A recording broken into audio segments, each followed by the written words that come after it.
Hello ladies and gentleman, मैं सूर्य प्रताप आप सबका ऑक्सफोर्ड पब्लिक स्कूल की तरफ से हार्दिक अभिनंदन करता हूँ। टीचर आज ना कुछ कहना है हमको। आज हम खूब मौज उड़ाएंगे। पूरे साल सुन ली आपकी, आज हम अपनी बात सुनाएंगे। और इस बाल दिवस के शुभ अवसर पर हम सब बच्चों की हौसला अफजाई और इस पूरे कार्यक्रम को संगीतमय बनाने के लिए मैं स्टेज पर आमंत्रित करना चाहता हूँ मशहूर फीमेल सिंगर कल्पना जी को। प्लीज पुट योर हैंड्स टुगेदर फॉर कल्पना जी।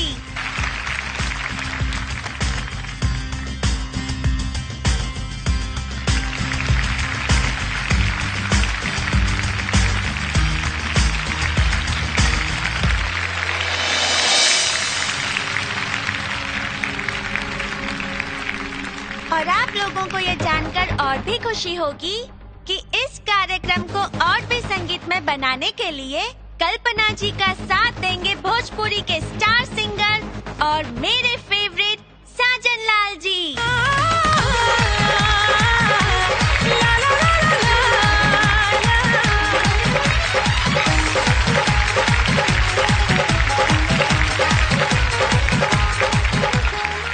बेटा माइक दो। सभी दर्शकों को मेरा प्रणाम।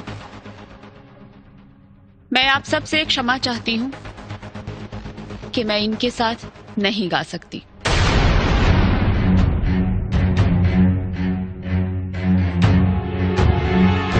क्योंकि जो इंसान संगीत की भावना की कद्र ना करे, मैं उसका साथ नहीं दे सकती। सॉरी सूर्य। अरे कल्पना जी प्लीज रुकिए, प्लीज कल्पना जी प्लीज। सॉरी सूर्या।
ठीक बा। का ठीक बा? रवा तो कहले रहनी ना कि हम जब रूठब तो हमके बनाई। हमके मौका तो मिले के चाहिए ना। का मौका मिले के चाहे?